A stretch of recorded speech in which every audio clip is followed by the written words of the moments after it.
Hi everyone, welcome to another video of mine. Today I'm going for a ride during which I would like to talk about thoughts that kept me entertained lately. And to narrow it down into some kind of topic, I would say it's how I do not feel fitting into the generation that I was born into, or at least into the stream that is main to it, that I would say vast majority follows and considers the path to go. And I think it stems from the realization that is result of basically what I summarized in my latest video about us not proceeding with the plan with the house, which left me in a situation where I saved up, or we with Sheila saved up the most we ever had, and we are not going to use it for what it was meant. So I guess a momentary crisis crept in where I felt like compensating myself for all the saving and the disappointment of not getting what we planned. So I had this brief crisis where I thought to myself, I'm going to compensate myself.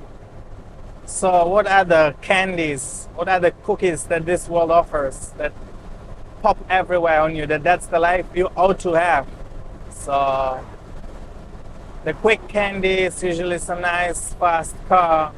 So I went through the advertisements, I looked through some solid ones that I was thinking about getting, but then I went through the mental motions of going to meet the person who's selling it, perhaps even getting the car, going through all the inspections and registrations, parking it where I parked this car, and basically my life being the very same. Yeah, it would give me some initial kick that is fresh to me, be it performance, but eventually it would be quickly in the same category as this car. And if this is my joy car, I love it, I enjoy it as right now, and it's a fulfillment of my previous desires, and I love it. And quickly I came to realize that it might give me some difference here and there, but eventually it might be same or maybe even less fulfilling, because it didn't stem from true desire of heart, I would say, but more like, now what? Like it would be a kind of compensation plan rather than plan of its own. So I quickly realized, hey, this is not really you, this is just artificial cover-up. So next cookie that this world offers you is some amazing basking on the beach that's endless. As on Instagram you're constantly bombarded with people just being on the beach, drinking something from coconut, presenting it as that's the life to live. So I thought about it, I looked some destinations, and eventually I realized that's not for me either, because I am just simply, how do I put it? I'm not that kind of a person who enjoys doing nothing. I totally understand and respect people who have very physically fatiguing jobs, or even mentally, and they really appreciate 10 days being served and do nothing. I have nothing against that, but it's just not for me, in a way. I like my way of being is I like to learn, I like to tinker with something, I like to do something, I like to play around. Do you know that actually the word school comes from the word leisure? I just like to play around, leisure around, doing things, tinker around, but doing nothing would keep me just laying on a beach thinking about what I will do once I get back and I can do something. I know myself, I've been there. I realize that's not my desire either. I like to travel, like going maybe on a hike, seeing something new, as a form of, I would say, a triangulation. Triangulation is the term that you have 3 points that can determine where's the thing. So I like to travel as a kind of instrument of triangulation, where I am in life, where my society that I live in is and just it helps me recognize my own life traveling, right? In that way I like it. But being on a beach doesn't really do that. And I do very short trips, usually for like 3 days, no more. Because even when you travel, it can fall into kind of routine. You're looking for flight, looking for bus, looking for what to see, looking for where to eat, looking where to sleep. And you constantly find yourself in this ceaseless hustle to solve the next step. Unless you're, of course, this very adventurous vagabond who can, pull over a car, get a lift, be dropped in some city and live this constantly like planless and reckless route in life, which I admire, but I'm simply, I guess, not built for that. So neither that. I think it's very small group of people who is really born for this kind of wandering. So I'm somewhere where I like to go for a trip for a few days, get the glimpse and move on. So clearly that presented Instagram life, fast cars, just lavishness, holidays and whatever. I quickly realized I'm not the audience for this. Like, it appears so nice on pictures, but when I'm supposed to apply it into my life, I find it as a bore. And it made me think about, I would say, being true to yourself and a kind of formative desires, if I may call them. Because these desires, they're kind of artificial. They are put on you where you really wonder, do I really want it? Or does the society constantly tell me that I ought to want this? Which made me think about really what I want. And I quickly realized I have everything I ever wanted. I really started to think in terms of not these artificial desires, but truly formative desires that I had when I was growing up, that I was like aiming for, what I wanted, what I didn't want in my life as a kid. And I quickly realized I'm living it. I need to slow down. I need to stop chasing more and further and constantly setting new goals, because perhaps I've arrived and I just get to enjoy it now. Even though it might not have given the kick that I expected, I might have even not noticed. And I'm going to explain this, right? For example, as a kid, we spent summers in kind of cottage that my mom shared with her father and her brother. And there was a swimming place 1 kilometer away. So every summer we would basically every day go there and back. And it was big hill. And we walked on a road basically like this, where cars passed us constantly, very fast. So cars were passing like as we walked on that road. And after swimming, as a kid, you're very tired. It was hot, you carried things, and now you were supposed to go 1 kilometer home, uphill, as cars passed. I hated it. I dreamt we have car, because my parents didn't have car, and sometimes we would get a lift. So I knew it takes 1 minute, that uphill, but it took 30 minutes walking. So that was, for example, my very formative desire, a car, a mobility. And I realized, hey, I have that. I thought to myself, I have a nice car, it takes me everywhere I need, it's trouble-free. I mean, you really don't count these things. Or another initial formative desire was, we didn't really have very full fridge. And now I can buy anything in a shop. And funny thing is that once you can afford all these things, food-wise or whatever, you end up actually being still a kind of very down to the earth. It's not like I eat, tons of candies or sweets or whatever. It's just nice to have that feeling that you can, And that's what I always wanted, that liberty to at least be able to if I want to. So check, it's kind of hard to flex these things, I have a decent car and I can go to a shop shopping for whatever I want in the store, it's very difficult to present this. That's why I guess people don't really see it as a kind of something to value, because it's not constantly shown to them. Look, I just bought an expensive ice cream. But these are really the things that were formally forming me, what I want. Once I grow up, I'll just, and they are true to the core somehow.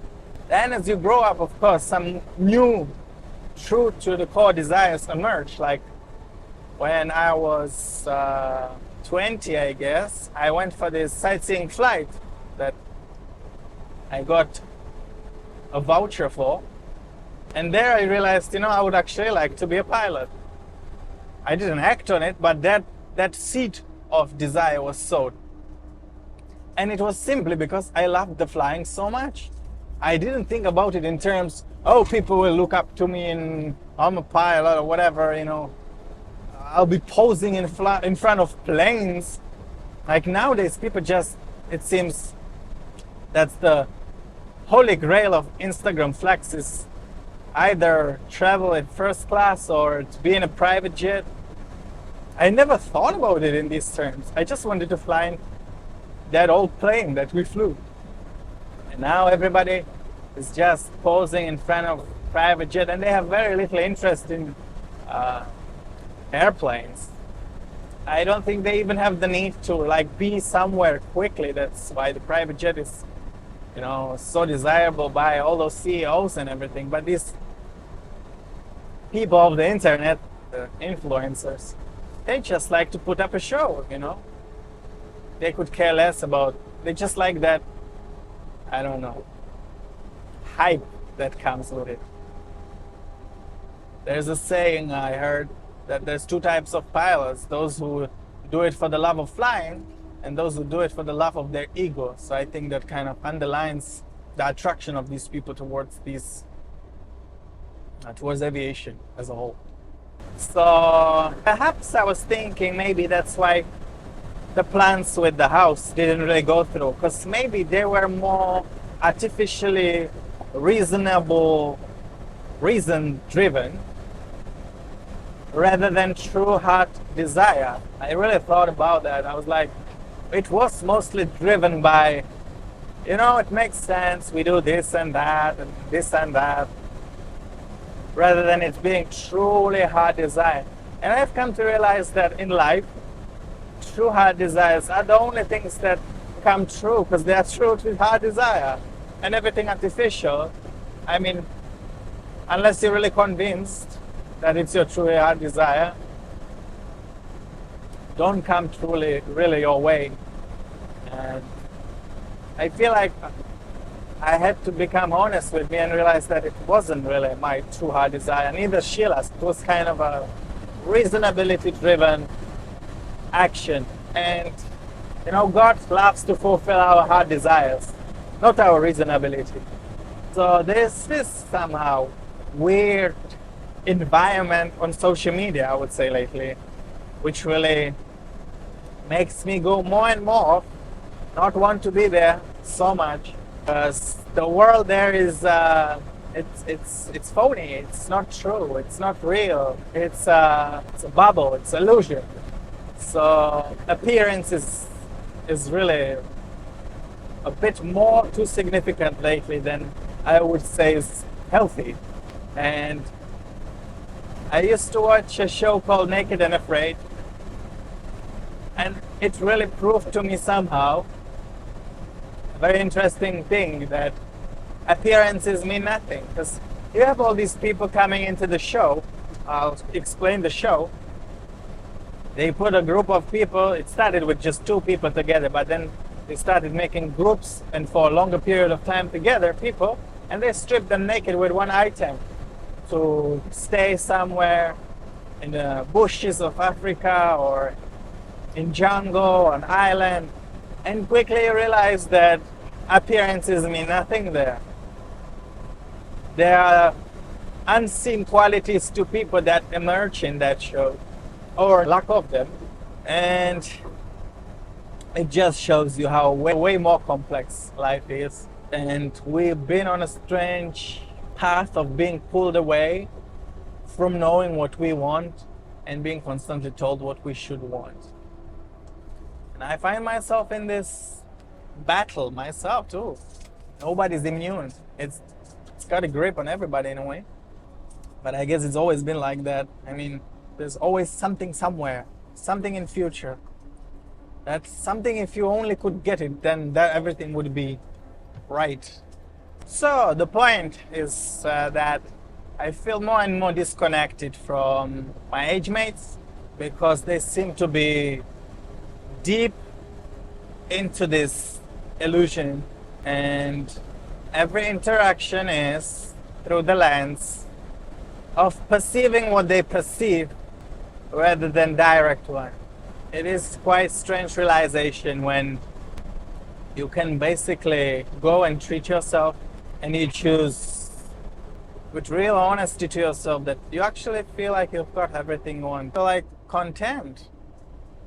It's so weird. And I'm saying this from a place where Sheila actually wanted me to join her on her holiday. And I stayed home. I passed because I knew it's not for me. So maybe, I will reevaluate as life proceeds. But where I am now, that's how I truly feel. And she went to Greece for 10 days with our baby.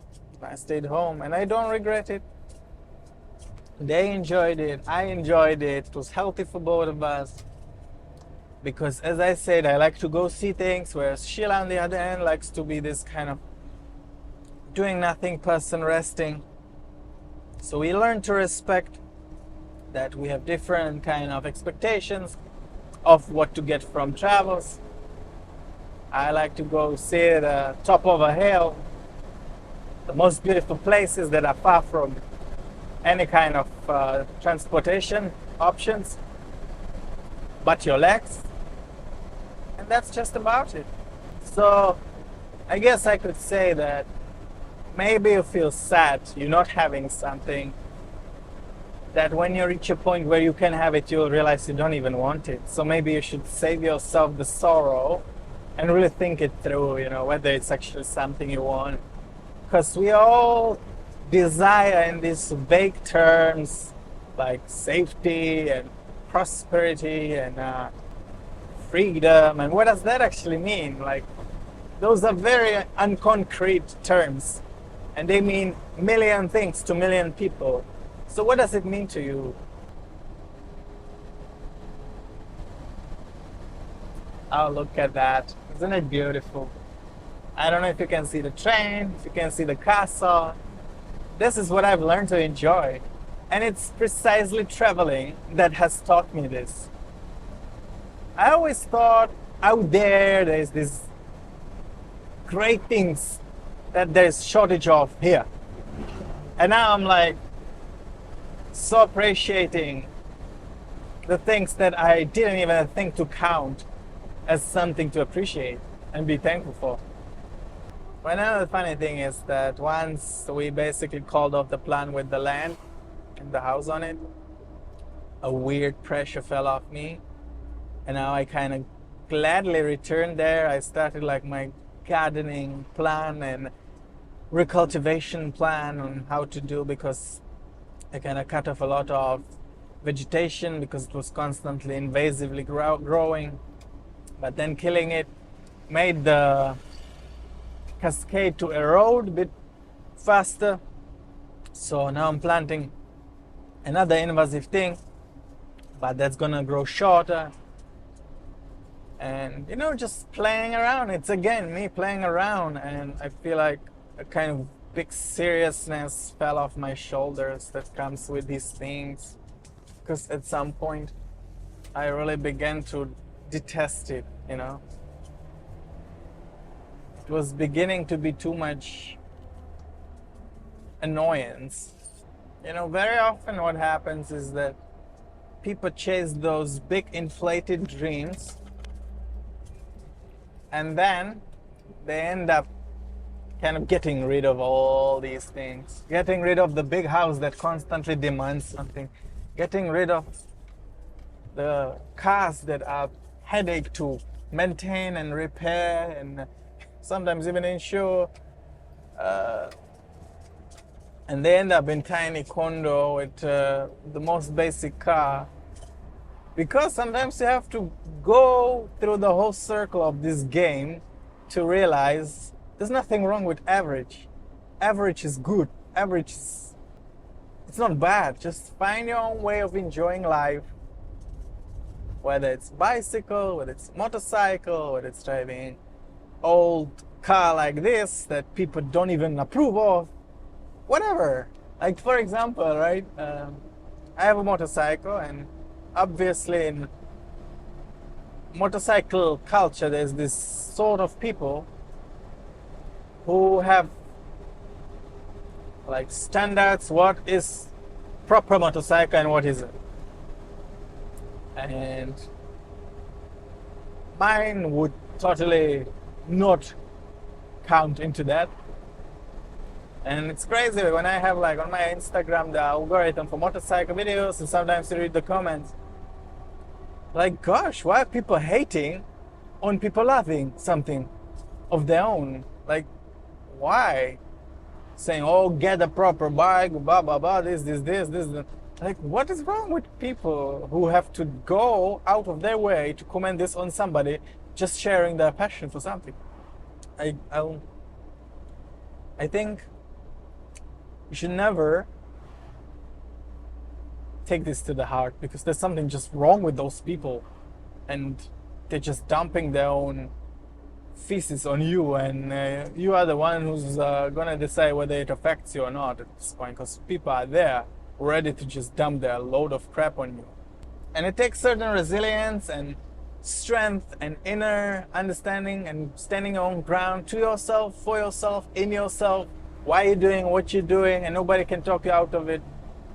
And then you can truly, I guess, be yourself. Just like to share some thoughts. I don't really have many outlets where I can speak, so this is one of them, if not the only one. Thank you for watching. See you next time. Bye.